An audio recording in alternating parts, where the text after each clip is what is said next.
Welcome to Rave Sensation. I'm your host, Dan. And in this episode, I am going to be taking a look at the comic book haul I did from my recent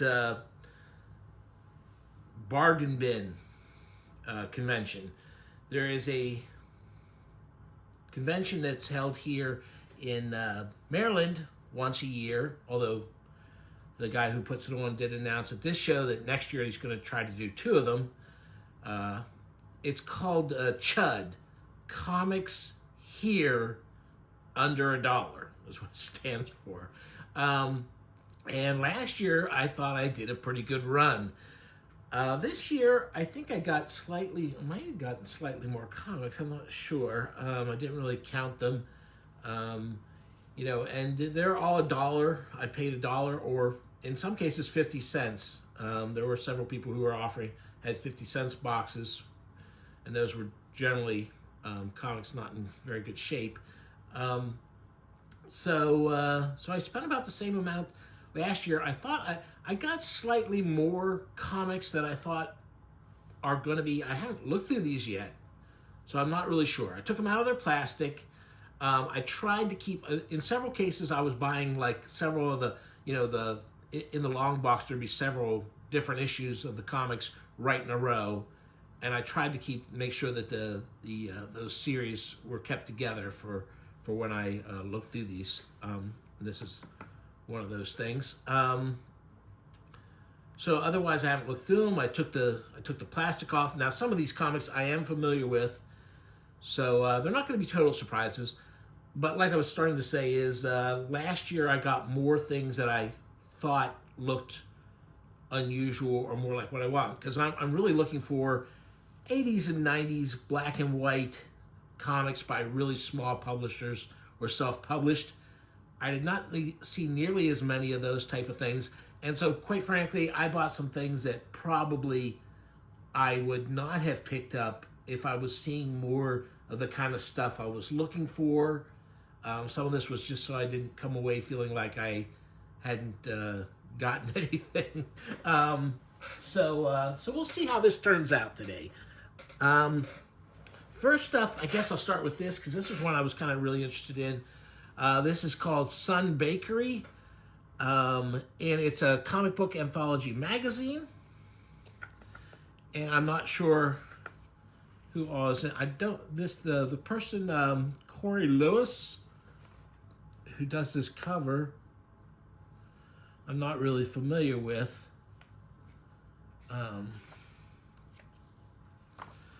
This looks like a space documentarian, as he says.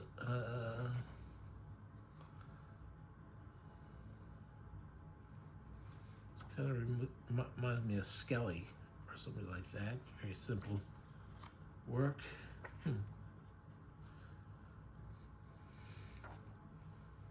This is okay. Well, that first story. Okay. Well, this is the. I think this is. Is this the same artist for the second story too? What's this? Corey Lewis, Jim Mafu. This comic. Darn it! This comic has 3 different covers for the same. Because look, I bought this one. I thought this was a different one. I thought Jim Mahfood was going to have a story in this one and did this cover. And so I got this. This is the same. Damn it. This is the same issue with just 2 different covers. Okay. Well, right off the bat. Darn it. Well, that's what you get. I'm buying these comics. I'm just flipping through there as fast as I can, just pulling them out based on the covers. And I kind of messed up here. So yeah, I guess it's an anthology in the sense that there's different stories and characters, but it's all by the same artist. Kind of like somebody could call 8 Ball or the early issues of Hate anthologies.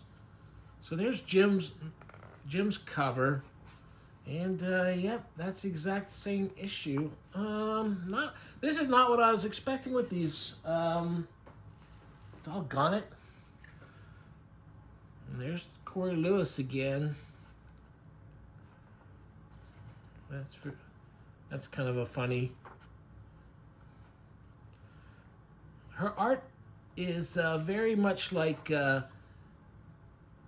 it looks like stuff where way down the line, because this reminds me of like the art in like Adventure Time, or the kind of somewhat manga influenced animation stuff. I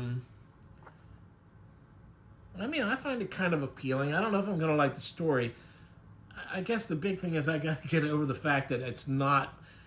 I should have realized when I see the same person getting to do the covers, but I thought maybe that's who was the editor, and so they were doing all the covers.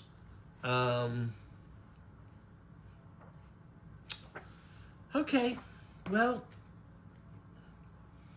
that doesn't look comfortable to wear.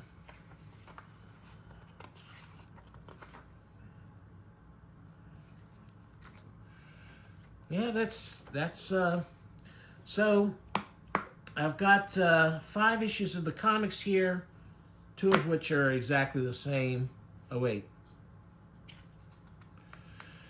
no, I got 6 comics. Boy, I bought a lot of these. I thought when I saw that Jim's cover, I think I thought, oh well. Anyway, it is what it is. Wait a minute, is that the exact? What is this? That's who? So who?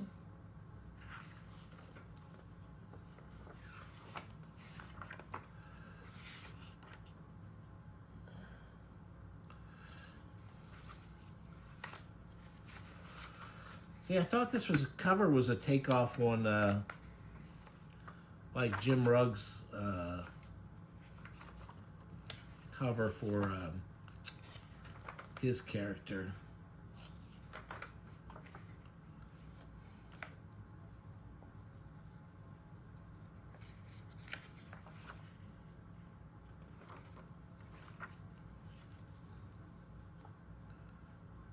James Harvey. Okay, so that's 2 of the same. So I actually only got 3 different, or 4 different comics and some alternate covers. Okay. Anyway, let's move on. Let's not take all day for this. The Age of Heroes. Yeah, this is the character. This is the artist I'm used to. This was originally published. I don't remember who the original publishing company is for this, but at some point Image picked them up, and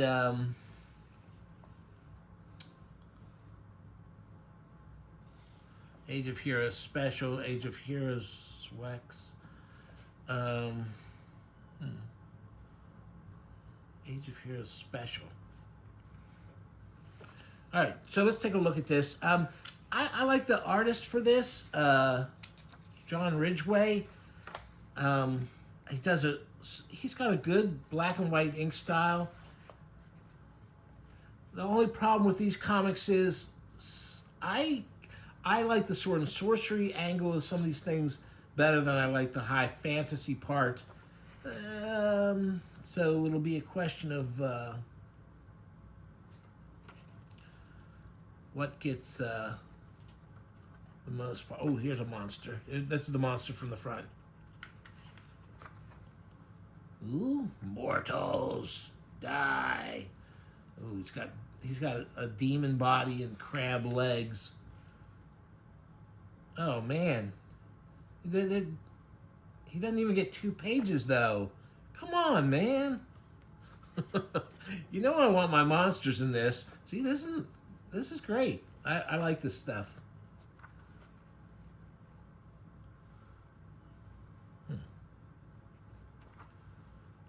Yeah, so I don't have any of the Image ones. I have some from, I forget what the first publisher is. Anyway, I thought for $1. Is that the same monster there? This is on kind of newsprinty paper. What the heck? Oh, for the love of... Ah, god damn it! This is the same as the first story in this. The hell, Image? Heroic, the Age of Heroes special. It is reprints this single issue I've got. So there's yet another one. Man, I did not do. Okay, I'm just now starting to go through it, so I'm not going to get discouraged yet. But that kind of stinks. And this one is not the usual artist for this, so I thought I'd try this one. Dang it! I really picked some. Oh, who is this guy? Angel Lido Fernandez? Huh. Fernandez. Huh. Cool. This reminds me of when the kind of artwork when Warren was getting all the overseas guys to do work for him, you know, from Spain and the Philippines and stuff. This is that's pretty cool. I like this guy's art. I'm not familiar with it at all. Wonder who else he worked for. Not bad. Okay, all right. I'm starting to feel a little bit better. Now here, these were, there was a guy who had a bunch of DC stuff, not in very good shape. Claw, oh, there's issue 1. Claw was a Conan imitator. And I didn't buy it when it was coming out there. You know, Marvel was putting out several Sword and Sorcery comics themselves. Between them and the Sword and Sorcery stuff that was in some of the black and whites, I thought I was getting my fill of them, so I didn't really pick this stuff up.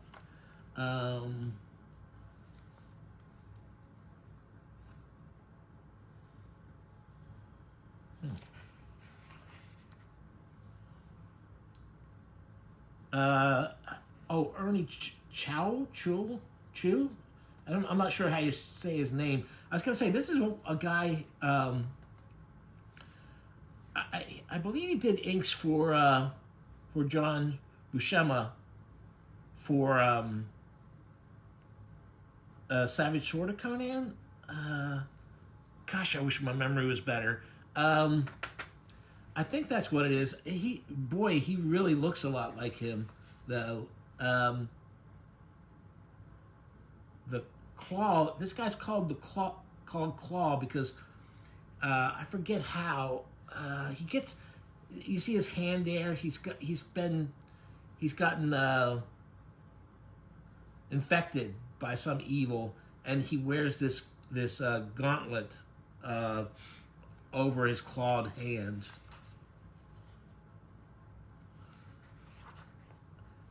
I know I read probably at least a couple of the issues.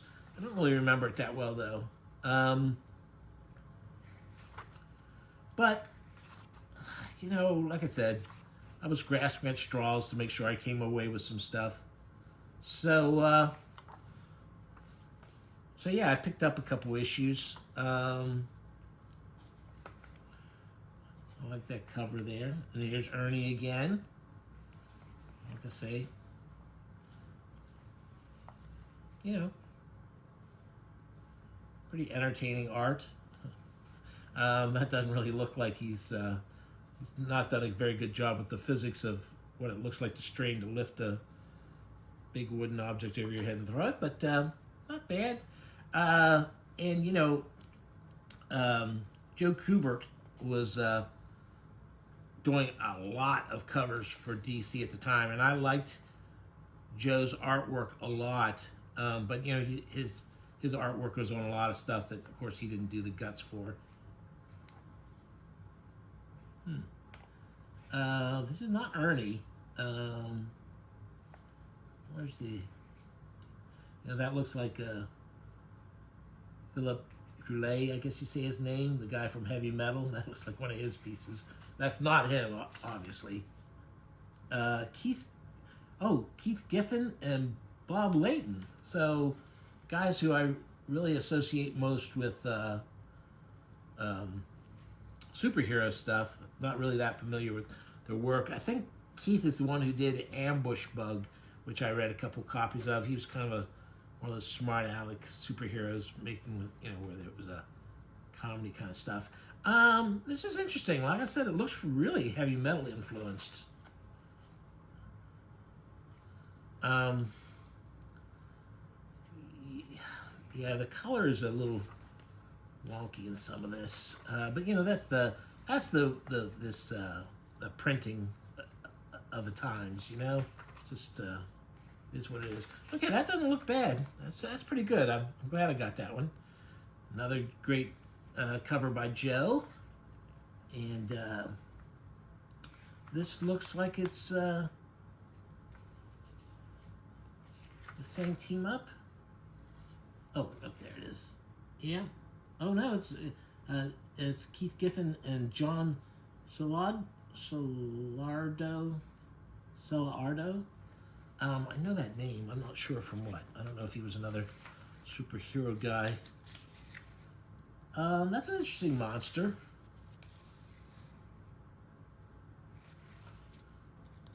Kind of weird stuff. Again, very heavy metal looking influence on this stuff. Pretty cool though. When was this made? 78. So this would have been, if it was influenced by heavy metal. What was heavy metal? The first issue was 76. Maybe it was 78. So I don't. But a lot of artists were picking up Metal Hurlet.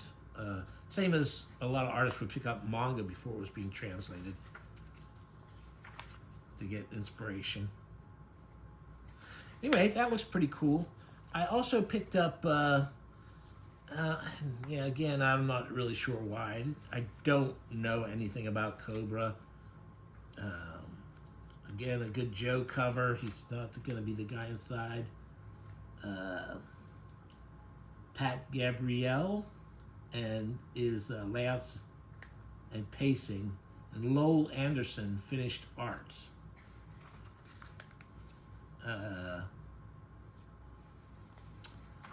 Very Kirby inspired, or maybe after Kirby, like Rich Buckler or something like that inspired. Well, this guy's wearing a Superman t-shirt.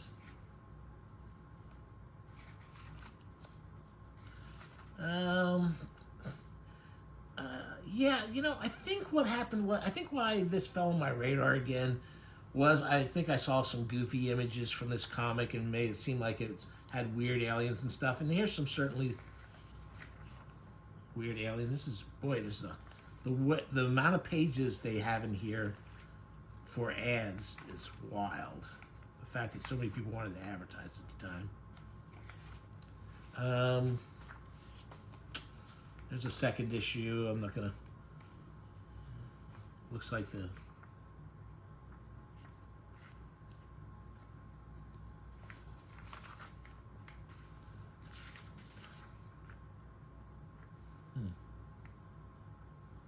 I don't see the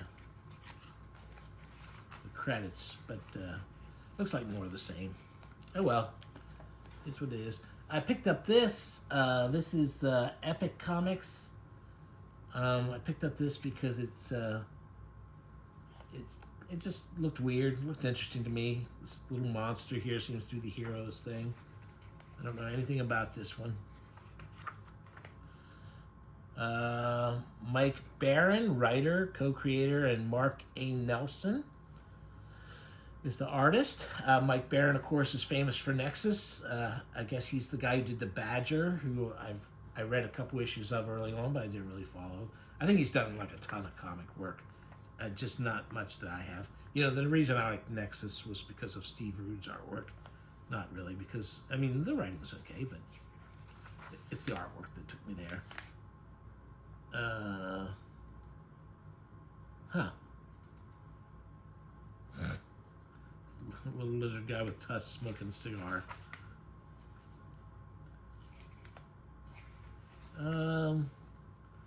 That's weird. It's a weird little comic. It looks kind of fun. All the characters are monsters.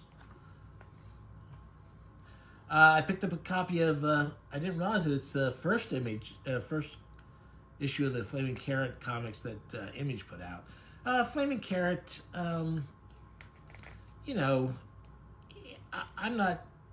It's not. It's not my favorite funny comic. I don't think it hits enough times. You know, there's just way too much stuff that's kind of like a little flat for me. But I do enjoy some of it, and when it does hit, it's pretty good. And I figured for $1. I have some of the very earliest issues, but I don't have much afterwards. So I thought I'd try it and see. Anyway, I'm not expecting too much from it. Here's a ninja comic, a female ninja comic, Whisper, and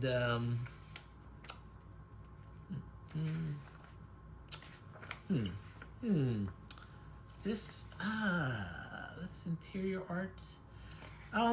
This isn't bad. This is not the female ninja comic I thought it was.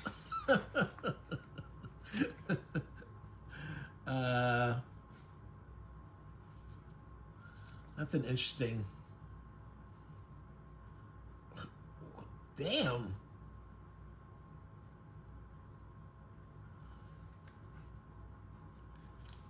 I'm not sure why that would be easier to do than just pushing up on this.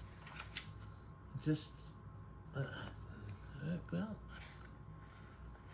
no, I see because she's there's a rim around it, and there's nothing on this side to grab hold of. Okay. So this art, yeah. Darn it! This was not the female ninja comic I thought I was grabbing. Son of a gun. Doesn't look bad though. Looks like it could be fun. This is Rick Veitch's Rare Bit Fiends. I have an issue or two of this. It's a stream of consciousness comic. Not stream of conscious. It's he is trying to remember the dreams he had and work them into this. So it's just an excuse for Rick to draw crazy stuff. And I like his art, and so I did not collect it at the time. I just picked up a couple issues here or there, but you know, in the dollar bin. Why not?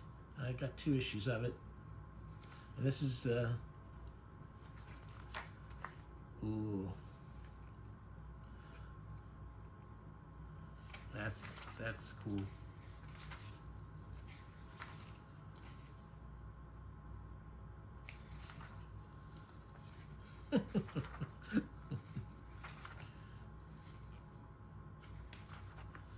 All right, what's that? He sees a giant tree and he climbs up and he finds my Dick Tracy doll. Okay. It's wild stuff.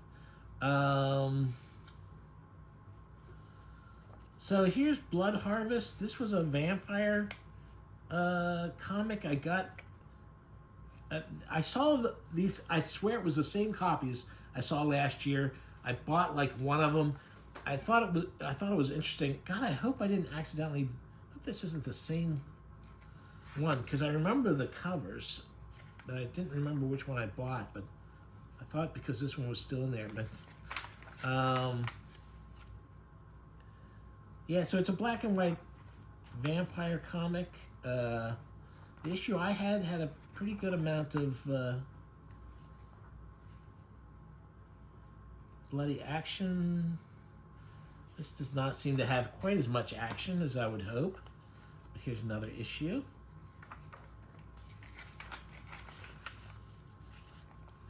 Oh, and this one's got like a superhero. Oh, it's a whole superhero team. I don't remember that in the issue I got. So superheroes and vampires. It's all right. North Star Publishing. They've had some decent gory stuff. This is for mature audiences. This guy's overwhelmed by a sea of werewolves. Ah!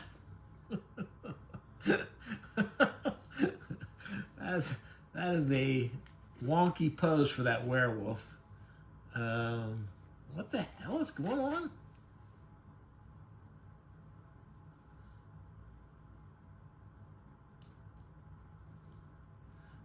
Okay, so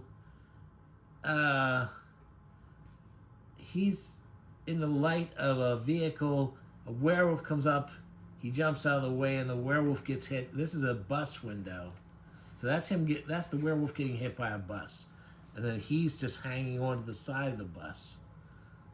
That was weird. I could not tell what was happening in that first page. What the heck? Is that a braid? Does this werewolf have such long hair that he can have a big braid made out of his? That's.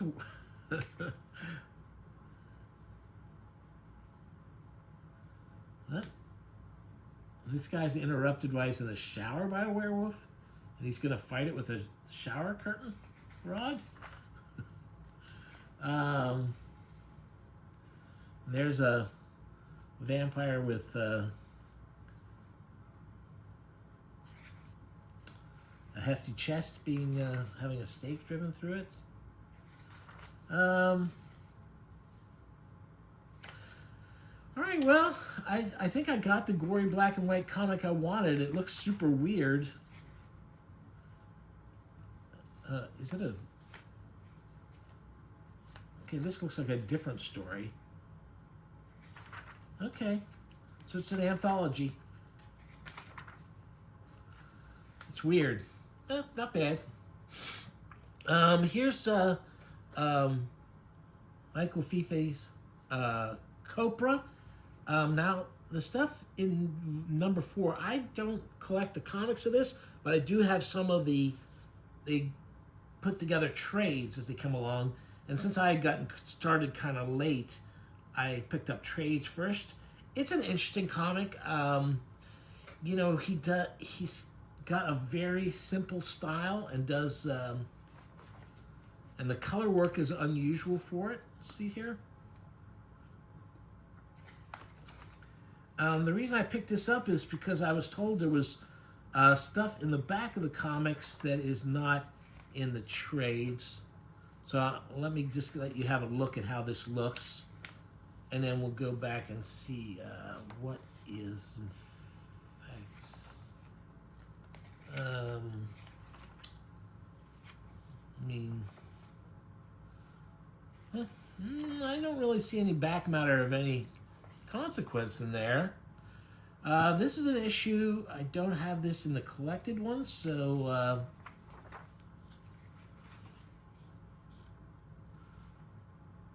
again, you know, something about his art style. Well,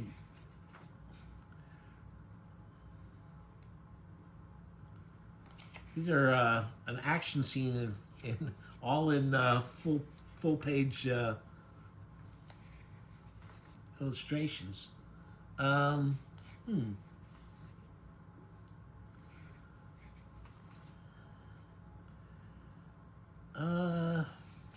That it's an interesting thing to do.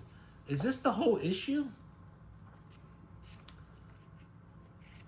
Is that all the comic? So this one is going to have a lot of back matter in it.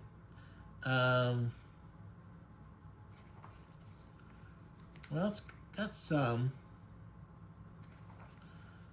There's a short story here.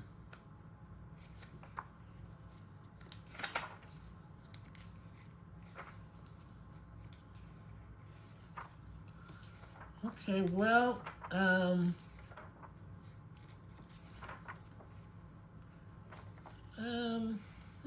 not really what I was expecting. I'll take a look at it. Doesn't I'm not upset to have gotten that, but I kind of in my mind imagined something else. I was hoping this would be Cirrus is they're pretty hit and miss as far as I'm concerned about what they put out. I do like some of their stuff a lot, but they had some things wasn't crazy about. I saw this and said, I like my fantasy a bit on the sword and sorcery side as opposed to like high fantasy. But since it's Cirrus, I thought, okay, this might be interesting. Created, written, and illustrated by D1. What?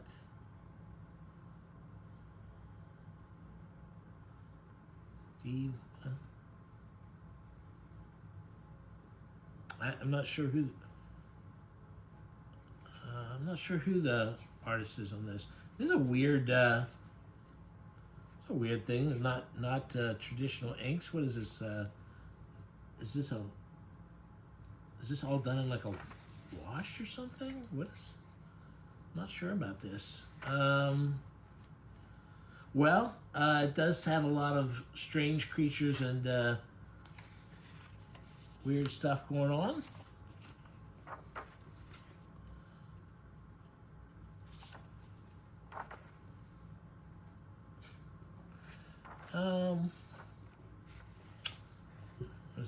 Has a poster in here of the Dark One. Oh, I guess that's what the artist calls himself, Dark One. That's what that stands for.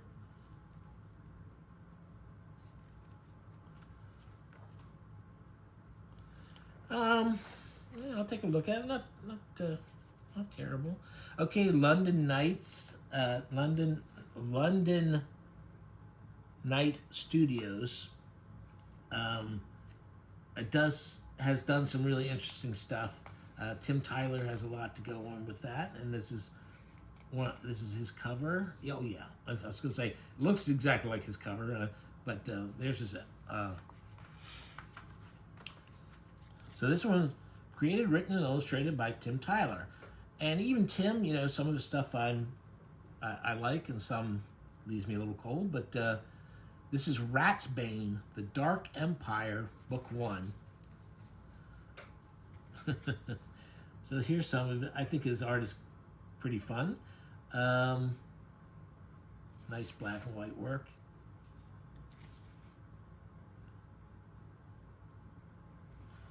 I'm not sure. Is this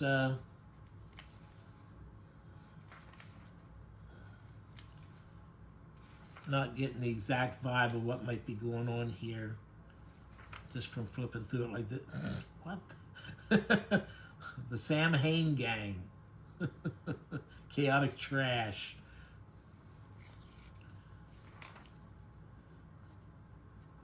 So this guy uses martial arts to fight. Are these guys supposed to be monsters or just a cult gang or something? Now this is Tim's kind of latest there. All right. Okay. That might turn. I'll give it a read. See if it's something else I might want to pick up. Alrighty. Here we go. This was another Tyler one. This was right beside it in the box. I'm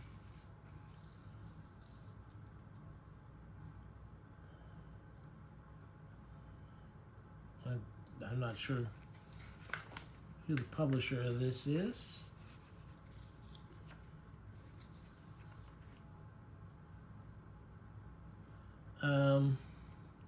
This is not Tim's artwork, though. This is somebody else. So Tim, created and plotted by Tim Tyler. Tim. See, this cover, I was going like, oh my God, this looks like it's going to be his takeoff on martial law or something. Because this color scheme and stuff, I really thought that was going to have something to do with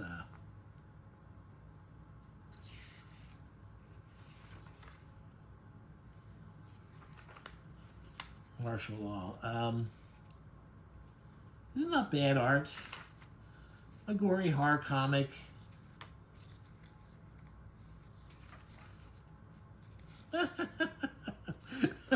I guess it's a horror superhero team. Oh, that's funny. That's funny. Little nudity there. Okay, that's fine. This one's Hero Graphics. I think I have some stuff of theirs before. You know, I'm always looking for bad girl or weirdo comics type stuff. This is by Dennis Malone. Oh God, man, it is hard to draw animal faces well. You know, cat and dogs. We see them all the time, but they're not easy to draw. Yeah, and this person didn't even try. They just said, I'm not going to try and make these realistic. These are just cartoon cats. You know, I've tried to draw the human realistic, but the cats are going to be cartoons.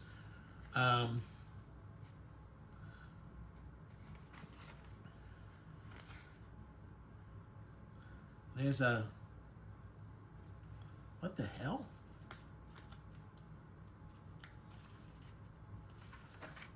What the heck happened here?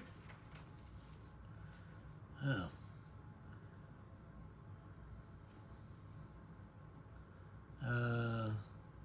So one cat tries to have sex with another, and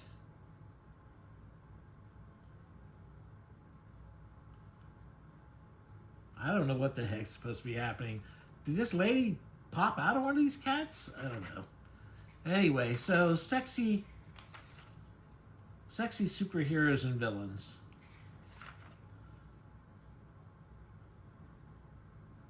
And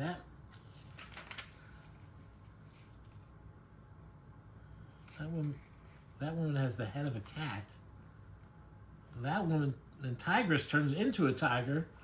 I don't know this first issue special. Oh, okay. So this is going to explain all of it to me. Story by Dennis Maloney. Art by Paul Abrams.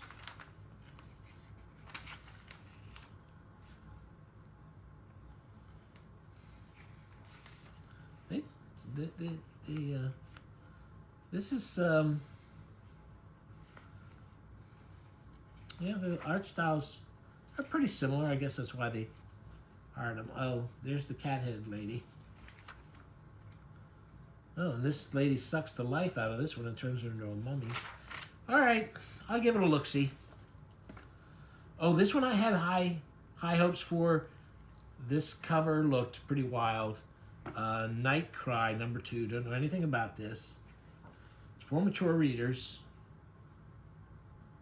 Night Cry 2. Okay. Oh, it's an anthology. Hart D. Fisher does the art for the first one. Pictures was well, I'm not sure because oh, okay. So that's one story, that's another one. Okay. So there's a lot of Frank Forte. He's got something. So there's a lot of different people in this. Let's go through this kind of quick. That art is... Hart D. Fisher looks pretty good.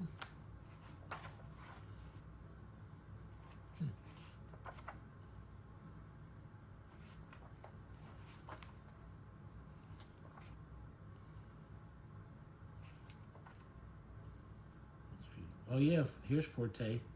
He's got a great style. I like his stuff. I like his artwork. Put it that way.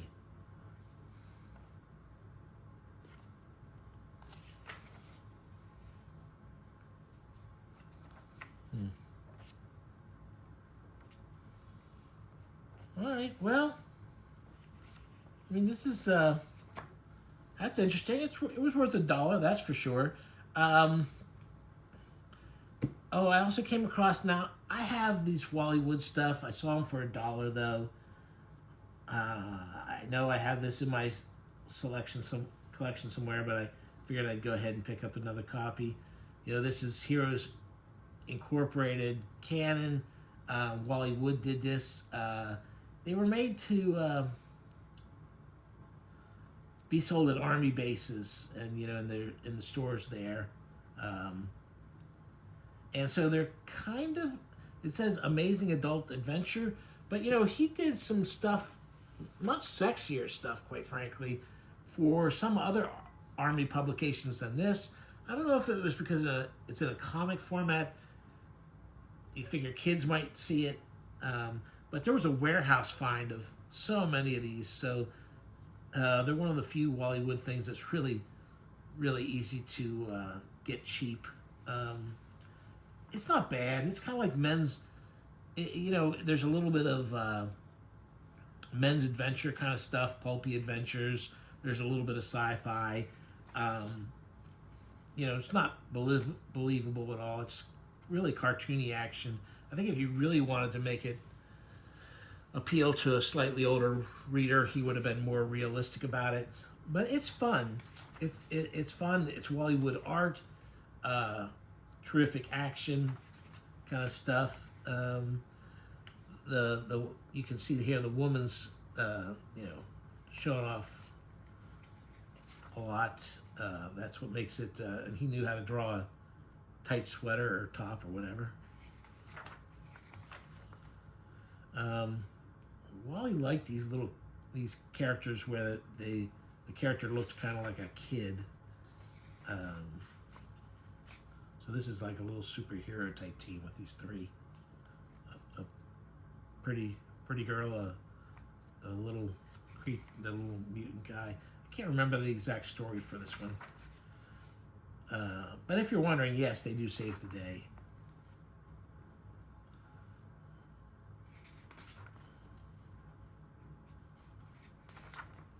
And then here's his little a little fantasy. Almost Mad, and however the Mad magazine style, and however the top it is.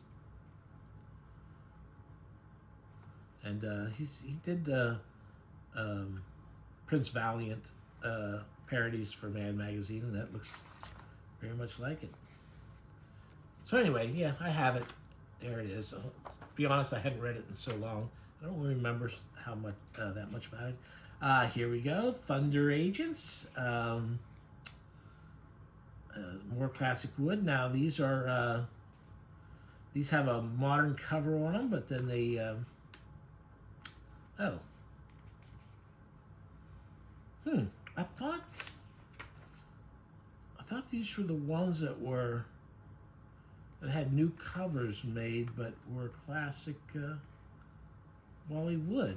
No, it's a new cover and it's new guts inside. Dang it. Not what I was thinking it was.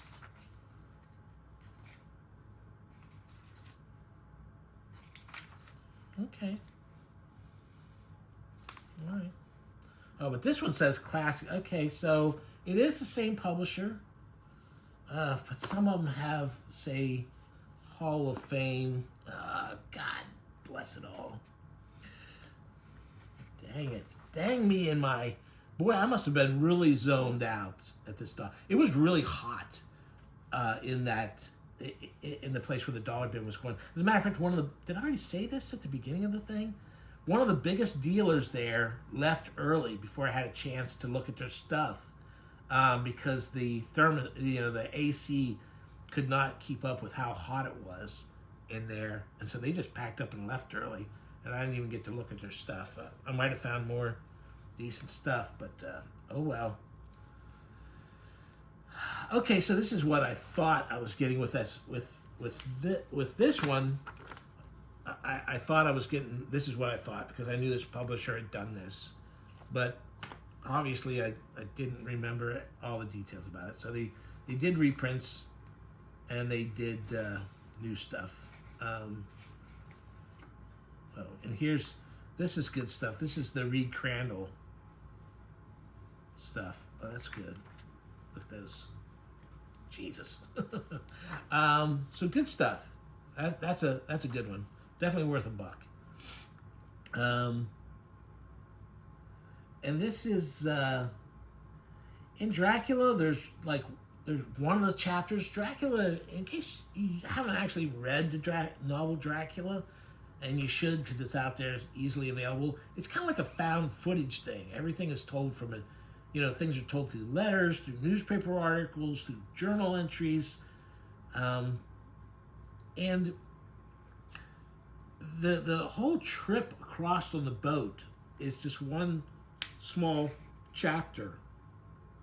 But now they've made like 3 movies covering this, and there's been several adaptations of where they're doing the whole book, and they cover this. There was a Dracula British TV show that had a really good first chapter, first episode. It was a 3-part miniseries. The first part was really good. The second part was pretty good. And the third part, where it comes up to date, was had good ideas, but kind of like, all loosey-goosey in that one. But they covered it too. They had a pretty good thing about what's going on board. So for some reason, I just got it.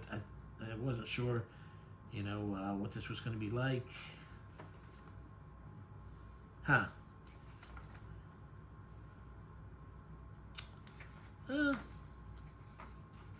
of interesting. I was curious to see how they were going to fill up the whole voyage thing.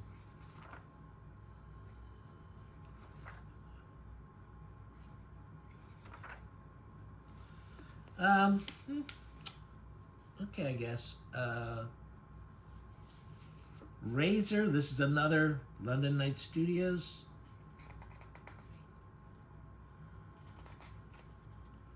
Okay. Creator, story, art, Everett Hartso. Is that how you say it?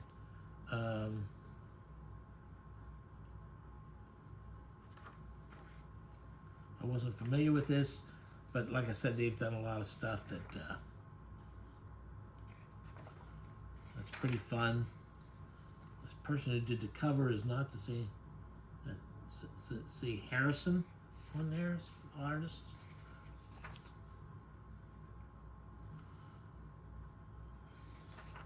It's black and white art. Gotta love that. Oh, I like this. This is a different art style here. This is funny. This is fun stuff. Oh my god. So is this like a superhero Freddy Krueger ripoff kind of thing? Oh, he looks like he's a bad guy. Oh, so this is a flashback, and they got a different artist to do the flashback. Okay, who did that flashback? Oh, dream sequence they're calling it. Daniel Prozito. I have to look and see if I mean, this is just kind of average to me. Not that crazy about it. Oh, what's this? Oh, it's you can't see it here. It's a poster of our star in the middle of it. Oh, and here's another. Oh, this is by that same artist who did the dream sequence. I'm not quite as taken with that as I am the dream sequence. And now see, this kind of looks, this is that same person. I like that. And this one too. I might have something by that person. Because the little kids' faces in that part, the way these kids are done, that kind of reminds me of something. I might have something around by that person. And Golgo 13, great Japanese stuff, Japanese comic, manga, as it were. And I first, there was a dubbed version of a Japanese film that came out with this character that used to be in a fair amount of mom and pop video stores. Um, the Impossible Hit is one of the more famous of the stories. This is not a publisher lead publishing company. I don't know this. There was somebody who was doing a couple of them. It was one of the very early things I saw translated into English. And it was not this publisher, though. So, oh. Oh, what the heck? Ugh, God. This is horrible.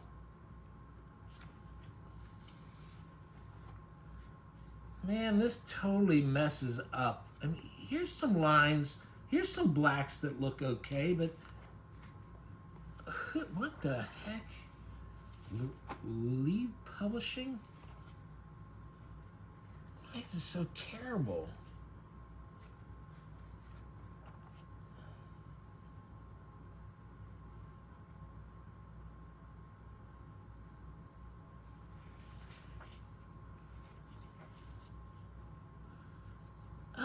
God, this comic is published by someone who did a Golgo 13 video game for Nintendo.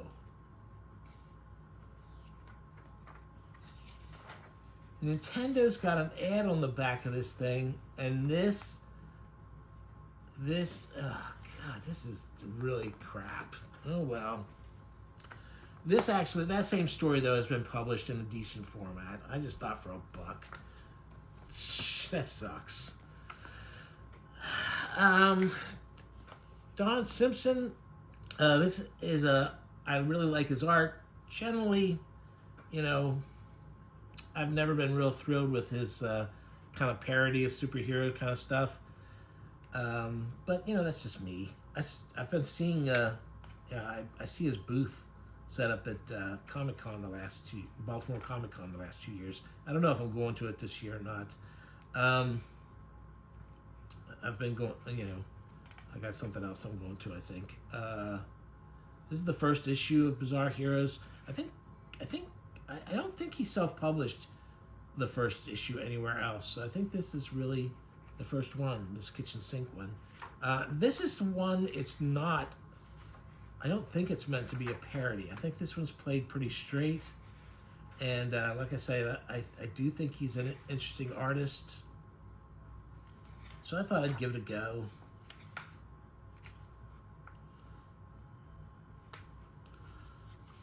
I do have some of his stuff he did for Eros, too. The Fantagraphics sex comics line. Berserker, I thought I remembered getting an issue last year that was pretty good. Pretty fun. I do think this is interesting art by Steve Adams does part of it, and then there's another guy who does some more. There's aren't there two different pencils?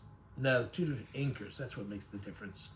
Now that I'm looking at it, yes, I did get it. The thing is, I liked the cover of the first one and then was disappointed with the superheroics inside. And so it's more of the same. So, my bad. Thought this looked like it might be an interesting bad girl kind of thing. Looks like Vigil. It looks like it's Innovation did a lot of comics that I usually pass on. Like I said, this looked like some supernatural thing.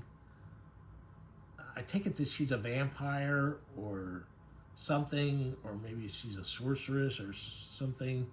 And this guy's kind of like an Indiana Jones type ripoff or something. I'm not sure.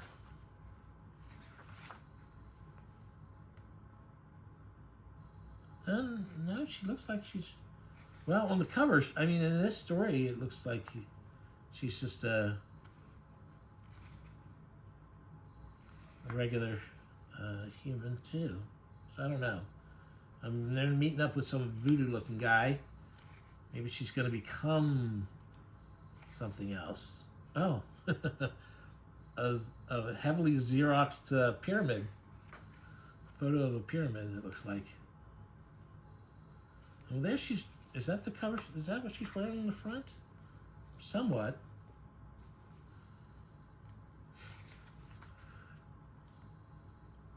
Oh, oh, she's got vampire fangs here. Is she a vampire that just doesn't vamp stuff? I don't know what's going on.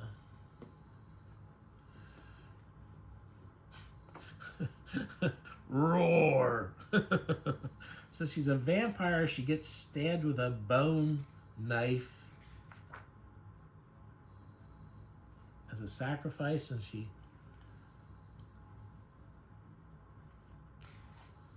Okay, I'm not sure. There's an awful lot of talking in that, though. You know, I expected it to have a lot more action.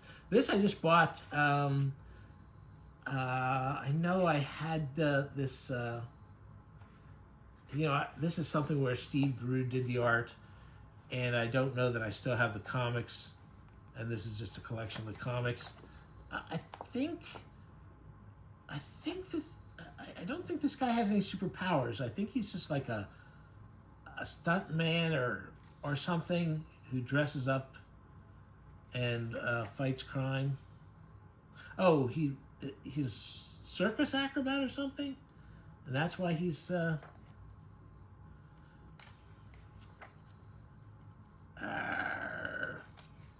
I think this is a real. I think this is a real monster, though. I don't think that's. I think he's up against somebody who's not just a guy in a suit. I don't really remember, though. Dang it. The way he throws them. Anyway, I bought it for the Steve Rude art. There you go. Oh, this looked like the most promising cover of all. Please let this be super good. The artist for the cover is Bloodworth, 1987. Night Streets. This is Arrow Comics. Let's see here. Ooh. Wow, look at this. What the hell? A big cat man, lion man, something? What the heck? That's not what I thought I was getting when I saw this cover. So this is going to be some kind of supernatural angle or superhero angle or something. I do like this art, though. I'm quite happy with this artwork. I love the... Oh, there's the guy getting his neck sliced. Little squat figures and... Man, a lot of headshots in this. And now we're back to the cat guy. I don't want to skip too far ahead. And there's some of the people from the cover. I guess this is some kind of I don't know. I can't tell. I'm good with that, though. I like this art. Oh, and speaking of...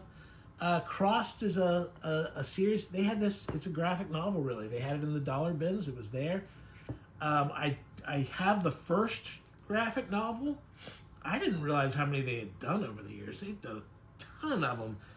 I was looking at the what's that thing you order from previews. I was looking through the previews at how many they what is it, Avatar Press that does this.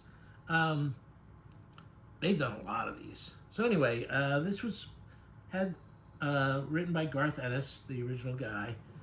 Christian Zahner, I don't know if he's the guy who drew the original book or not. I gotta say, I did take a little peek inside this because it wasn't wrapped in plastic. I wasn't crazy about this. You know, I don't like the slick paper and the coloring on Avatar Press a lot of times. I kind of wish... If you're not familiar with Crossed, it's like a zombie kind of thing, but the zombies are not mindless. I guess it's more like... because they're smart. They stay smart, or at least, you know, semi-smart. They're like crazy. They're giving in to all their worst urges, violence, sex, and their sense of humor is really grotesque. There's a lot of talking heads. Not much gore. That's really what I bought it for, was to see the gore. I don't know, for $1. Okay, there you go. This is Hero Graphics, and this one says Hero Graphics, and this says Heroic Publishing. Is this the same? Are they the same thing? They just changed their name slightly? Yeah, they're the same address, so this is issue number 3. This is issue number 4. I was just hoping to see some interesting black and white stuff here. Guess Icicle is the star. I guess that's that one. And Black Enchantress guest stars. Wow, this is some pretty bold lines they got in this.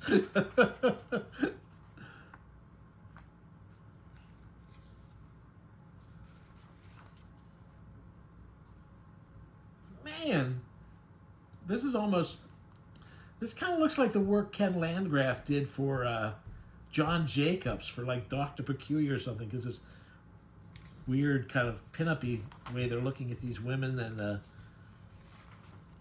simplicity of it. I guess she's going to turn into a superhero. She's getting superhero powers. This is the 3rd issue, and she just seems to be discovering her powers. Oh, and there's some other superheroes, too. All right, well, there's a 2nd issue. In for a penny, in for a pound, I guess. That's what I was thinking. Huh.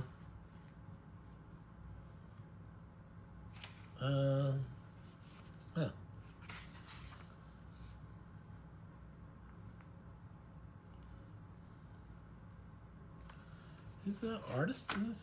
Who did the art for this?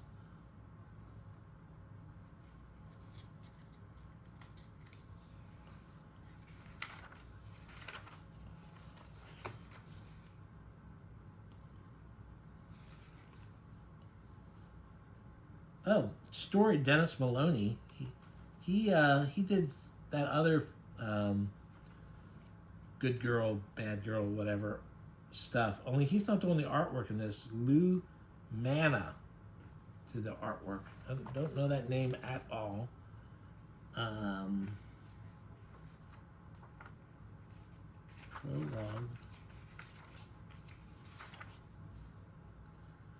Okay, artwork. Lou Mana. Well, the same guy did the artwork for both of these, but boy, it's a pretty. I mean, there's some heavy lines here. There's some heavy outlines on some of these characters, but boy, this does not look the same. These are nothing special. This is not what I would have wanted. This is not what I was hoping it was, but whatever.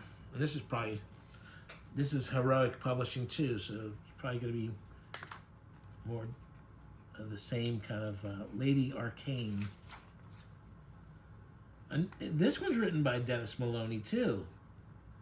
Duval Stowers. This kind of has a Neil Adams vibe. The tones on this are not. That's not good tone work in my opinion.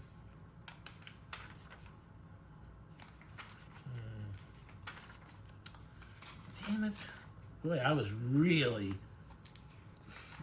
picking up because so much of the stuff I was looking at, so much of the stuff was just stuff I knew absolutely was not what I was interested in. I didn't want Marvel, DC, Eternity, not Eternity, Valiant, and Dark Horse does some good stuff, but I had most of the Dark Horse stuff because it's not that old. Anyway, oh well. Oh, and this is Claw the Unconquered. This is a modern take on that character I got those other issues of, so I thought I'd see what it was like.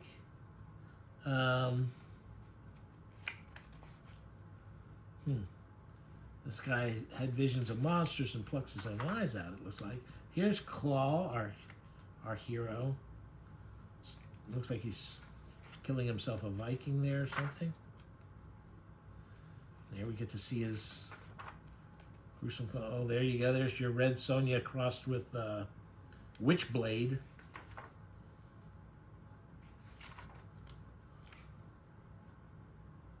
What the? A severed arm reaches out and kills a deer.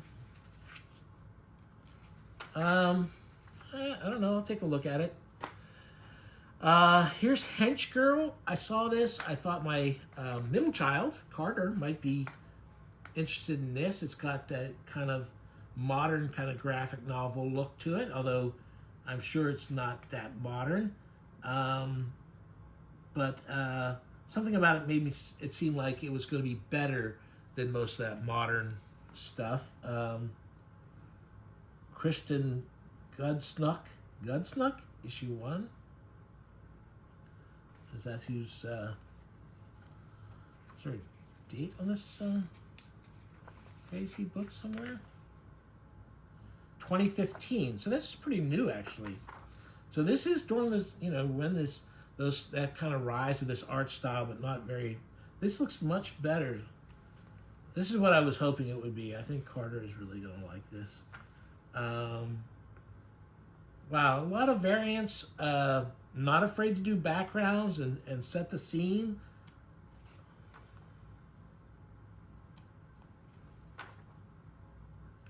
A lot of angles, a lot of different looks at things. I didn't guess from the front. I keep seeing the front of her outfit. I didn't guess from the looking at it that it was going to be so backless. Come on. Oh, it's cute artwork. You know, they had a couple of issues of this. I should have picked them up. I think Carter's going to like this. It's been sitting here, down here for a week. The Last Defender of Camelot, Roger Zelazny. I don't know how you say his name. He's a famous fantasy sci-fi author, and someone has done an adaptation. This James Zimmerman. For some reason, I just like that cover. Let's see what the artwork is like inside. It's from '79. The Last Defender of Camelot. Huh?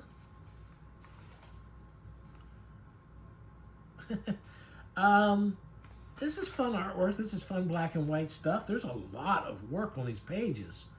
This is not, I mean, that might be a tone in the back, but most of this is just an incredible amount of cross-hatching and even some stippling. Yeah, a lot of talk. You know, it is based off a short story, so I think they're trying not to leave anything behind. Only finds Merlin and revives him. Huh. Well, not bad. I'll take a, you know, that's definitely worth another read. This is the Atlas comics from the All-Time Comics series. I saw a couple of these. I know I have all this stuff. I don't have this cover. This is Atlas is one of the ones that Ben Mara did. These were done. I think this was done for the All-Time Comics thing, and then reprinted for Fantagraphics. They did some that were just for Fantagraphics too, but anyway, Ben Mara, of course. This is Josh Beyer, whose own artwork is in a lot of the stuff too. He's co-writing. He was one of the creators of this whole thing. You know, it's a lot of fun. Josh usually does these really very arty, kind of Gary Panter even, autobiographical type comics. But he did this stuff here. He did some great illustrations for some issues of this All-Time Comics. I think I did a video on the All-Time Comics. I know I filmed something. It was one of the first things I did, though. I do know I have deleted a couple of the very first early ones I did. Or so, considering how terrible some of the ones I've left up from that first couple months are, you'd be hard pressed to go like this. You know, obviously, he's deleting some. But anyway, I just bought it because I just like Ben Morris stuff so much. I didn't have this cover on my copy. So that's what I did. And here's another issue. Oh, wait.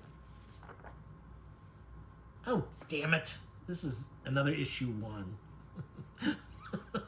So now I've got 3 copies of this with different covers. You know, I don't like the alternate covers usually. I just did this because I like Ben Morris so much. But I didn't buy them at the time to have the... I just don't collect the different covers. Oh, well. All right. Like I said, I really like those comics, so okay. Night Vale's Cauldron of Horror. This is one of those Femforce comics. They usually have... I would say that their average comic is average, but they do have some good stuff. And I thought I'd try this one for $1. This might even have been less. Some of these I bought out of the 50-cent bins, and it might have been those claws, those DC claws, because they're in such bad shape. But I don't remember now which ones I got for 50 and which I didn't. This is nice black and white artwork. So our hero is heading for a haunted house. What is this? Images seem to... Oh. So it looks like this is these characters they show you on the cover in this is going to be a framing device, and they're going to reprint old pre-code comics. And one of the characters is a, Medusa type Gorgon, I guess, character. And I guess they stole her image. And well, I don't know if it's supposed to be the same, but there's one in this story, this pre-code that they're drawing. This is art by John Bell. He was a fun, I do like seeing the pre-code comics in black and white. I think that's fun. Okay, so then it switches back for more of this story. Oh, Bob Powell in black and white. Okay, Bob Powell artwork in black and white.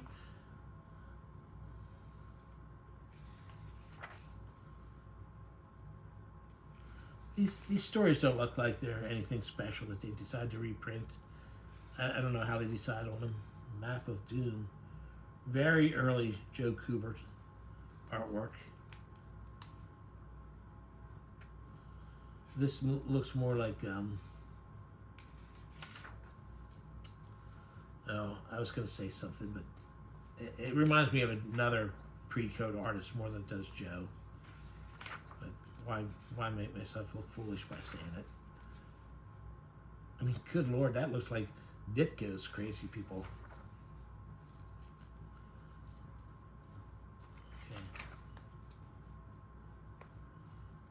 Okay. That was the end of that story there. So there's some more of the wraparounds.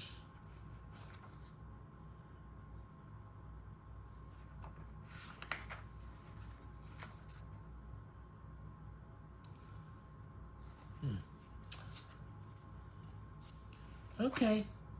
So, yeah, I did not realize that that's what this was. I don't mind seeing these classic pre-codes in black and white. I don't know that they're the ones I would have picked, but like I said, the Bob Powell in black and white look pretty cool. There's the Duplex Planet Illustrated. Duplex Planet was originally a David Greenberg Berger used to do a fanzine called the Duplex Planet, which was he would take he worked at a nursing home, and he would tape record the residents stories about what they remember from the past. Occasionally, he'd get them to give their opinions on things going on now, um, and he would write them up and put them in these. The reason I was familiar with the Duplex Planet fanzine was because Jad and David Fair, the brothers behind the book, the band, the brothers behind the band, half Japanese, would do artwork for the fanzine, and so that's how I knew about that fanzine. It's a fun fanzine. Some of the guys have some very funny ideas and very interesting. And so basically, what they did was they Fantagraph. I'm not sure if David Greenberger is the one who picked which things, but all these alternative cartoonists of the this is probably done in late this is the 1994. So these are guys and gals who were doing alternative cartoons in the 80s and 90s, and some of them are still working today. Wayno, Altergott, Woodring, Darcy. So these are people you would recognize if you were into the alternative cartoonists of the time, and they're illustrating some of these stories from the Duplex Planet. And there's Rick, who recently had his book come out with Doofus.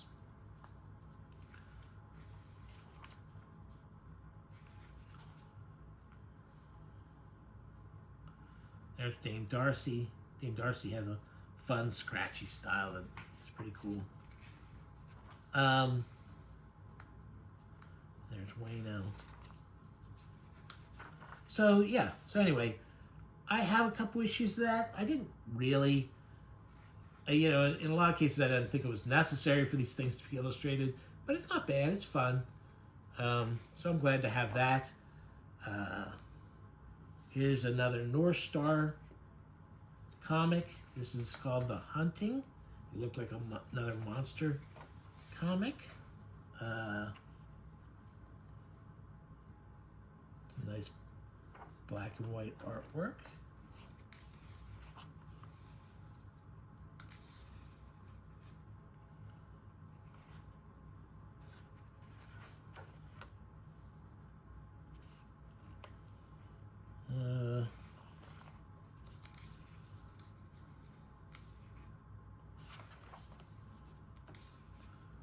Not really sure.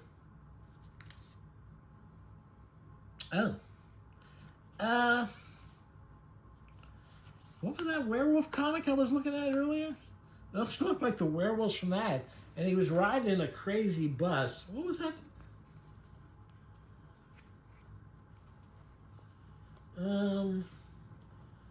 What comic was that?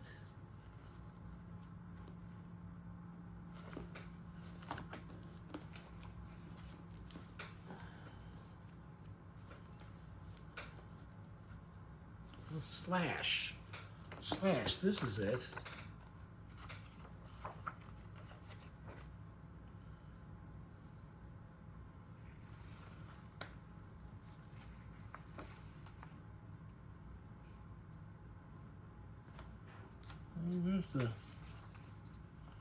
Where's the credits on this?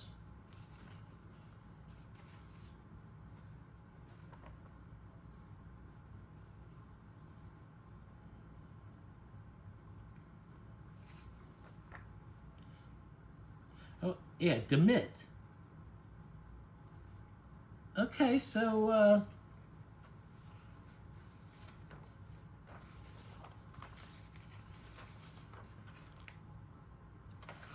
okay, so I guess these are somehow tied together. They're both North Star. Did they, are these two different stories? It's weird because it's the same bulky werewolves, and there's a crazy bus driver. I don't think it's the same bus driver because he's not as crazy looking. Yeah. What's this? Oh. Make the...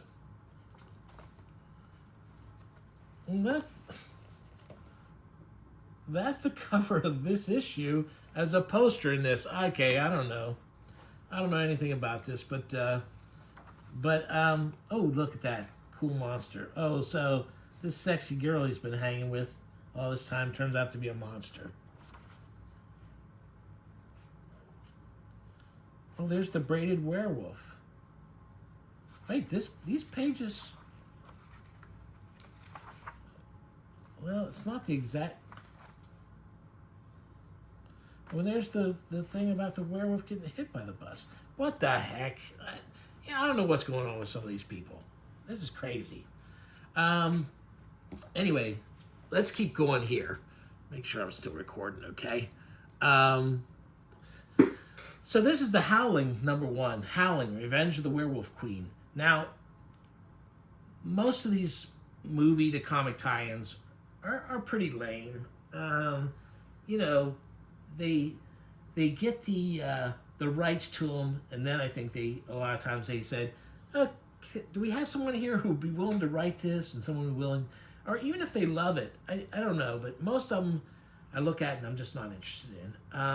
But I looked at this and I just said like, oh, I'll just try it.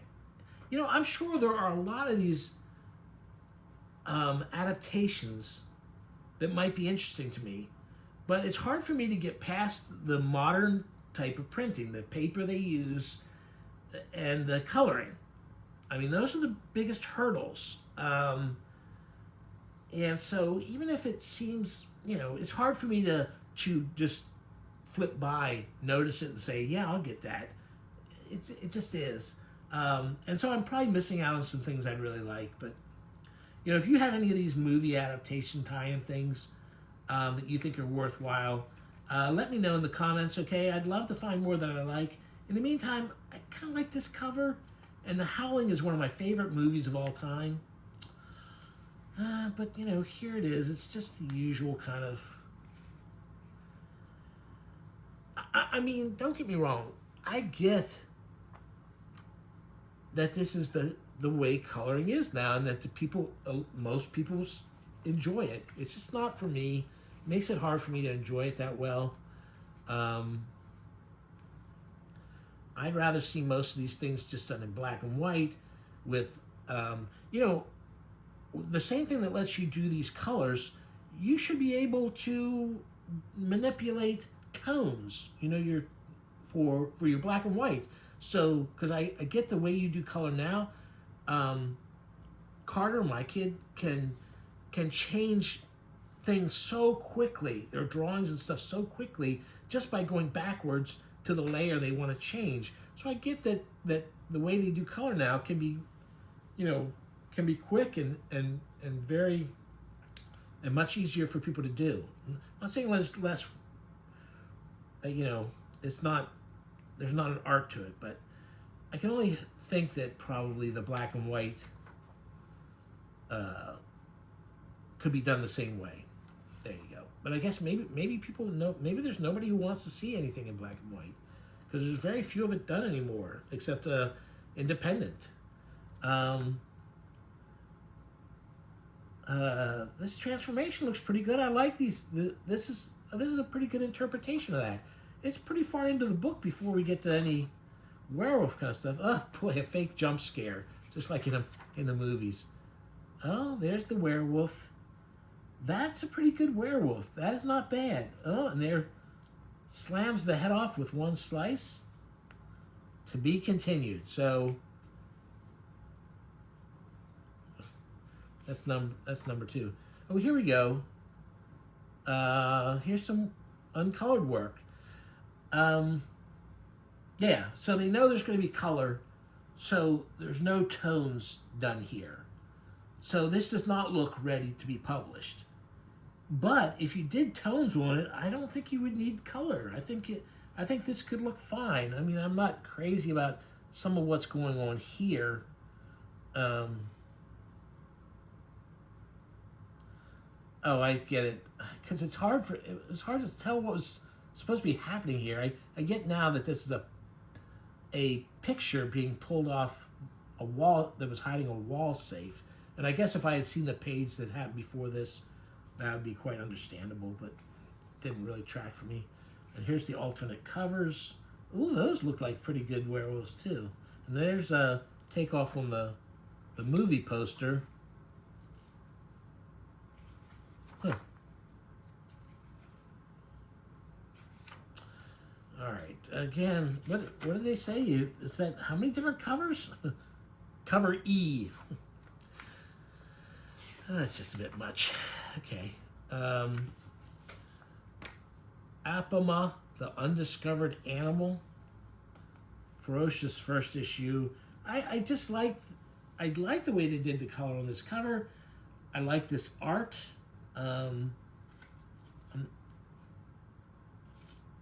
Is Milo one of these? I guess these are the people who made the book or made the cover. Hero Tomorrow Comics. I don't know what that is.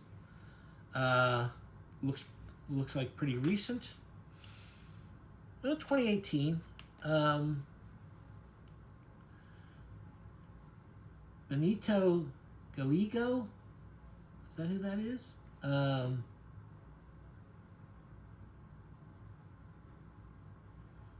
So I get it. I think I get it. So you're saying like all these characters that are based off animals, all these superheroes that are based off animals, well, you know, his powers are based on an animal, but it's one that no one's ever heard of. Okay. This modern dance he's doing. So is this a parody? I'd like this artwork. I think this is pretty cool, and I actually like this color. I like this coloring. I think this is. I've been complaining about coloring and stuff, but it's not that I'm totally, I don't have to have everything in black and white.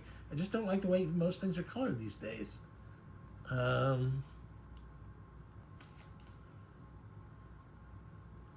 He's having a dream about a tournament between all the animals to see who's the toughest. A wolf killing a rhino? Come on. What the hell? Oh, anyway, and the winner is this guy.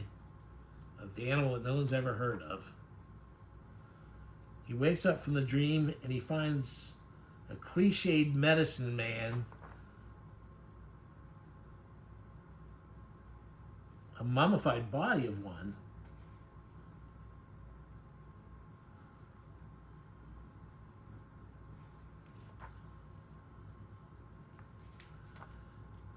It feels like this is not a parody, but maybe it's just supposed to be a little tiny tongue-in-cheek and having fun. Oh, and there he makes his cost. Is that what he found in that thing? Yeah, that's the costume he found in the cave. It looks slightly different when it was balled up there. Now he seems to be able to talk to raccoons. What the hell? So he goes to rush and save somebody, and he doesn't know that they're filming the Flaming Carrot movie there. So that tells you how seriously they're taking it. I like this guy's art. Not gonna lie. But I don't know that I'm gonna track down another issue of this. I'll let you know after I read it fully. Tap Dance Killer. We're almost to the end, folks. Hod Tales. So I just like the colors of this. I like this artwork. Is this well,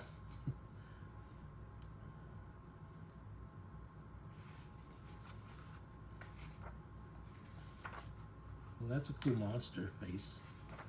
That's the fucking chuds. That's a chud.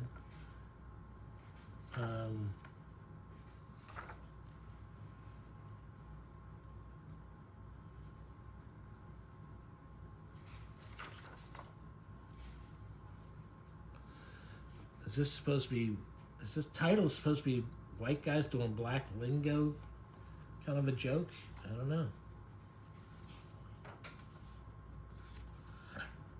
don't know. I like this. Boy, there's a lot of words on some of these pages. I do like this artwork, though. There were two volumes there. Again, I feel like kind of like they're trying to make it seem like Blackstreet kind of artwork, you know, kind of take off on that kind of thing. And I guess this is his Tales from the Crypt kind of guy.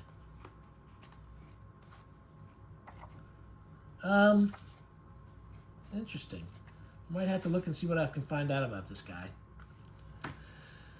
Whew, we're getting to the end. Blood of the City, Shadow Slasher. This was in a bag. I saw it had a shiny cover. I think it's a lot. Oh no, this is 1994, so it's old.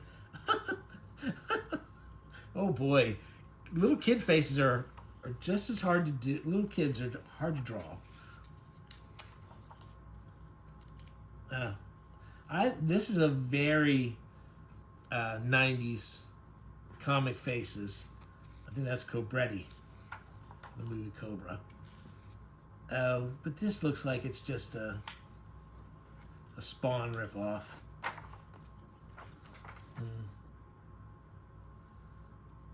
And I don't know, the way the black is applied to some of this, like there's the graffiti on the wall. It looks like they graffitied his face too. And I don't really like the way some of this is done. This is definitely just a Spawn or maybe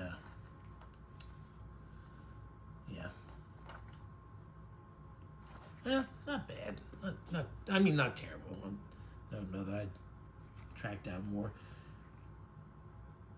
So this is another North Star. This one's written by the same guy who wrote some of those other books. Kyle Hotz. I don't think that's anybody who drew any of those earlier ones. Okay, so this is good. God, there's a bit of a Wrightson vibe to this. Bernie Wrightson vibe.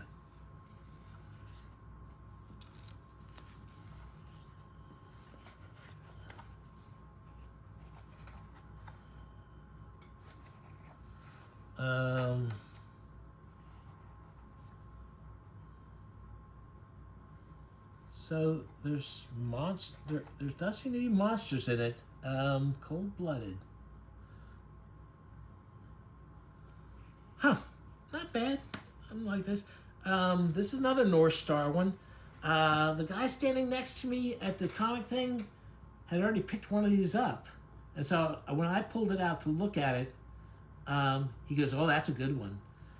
And so I just picked it up. Oh, it says includes full color poster inside. Let's see. Good. Let's see. Frank Gomez words. Adam McDaniel. I think that's yet another different artist for this company. So, is this going to be, is he must be an anti-hero monster kind of guy, or is he a villain? Or what's going on? Some guy in an S&M outfit.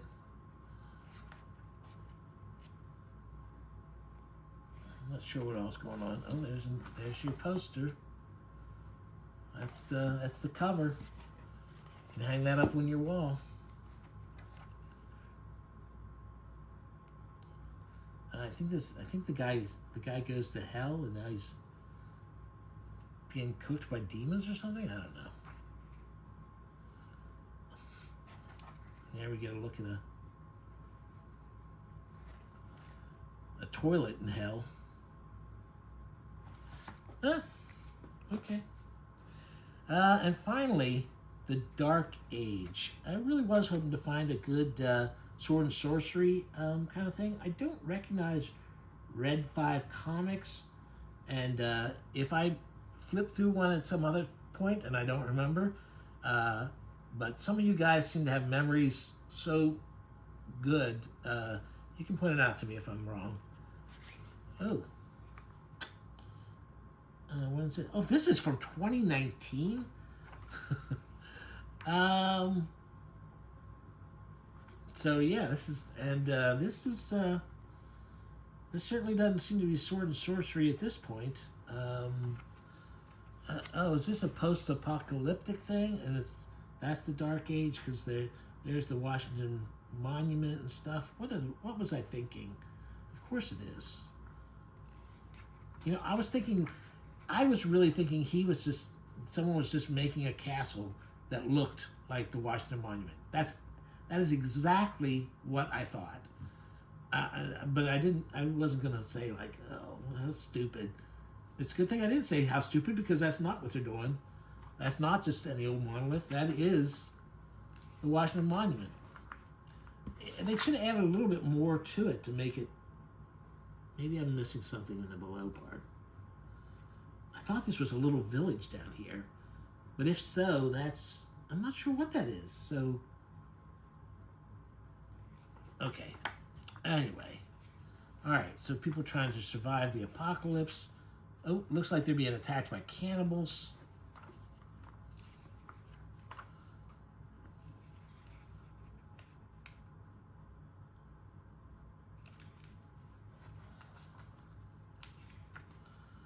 This guy's dressed a little bit like a superhero. Doesn't really feel that great to me, but there you go. That's it, folks. That was my CHUD buys of 2024. I hope you enjoyed looking through it. Let's see how long I actually, oh my God, an hour and a half. So I doubt many of you saw it all the way to the end. But there you go. That's what I found this year. Sorry I took so long. Hey, take it easy. If you like, go back and you can find my my video from last year. Matter of fact, I'll try and put a link down below in the comments. Have a good day.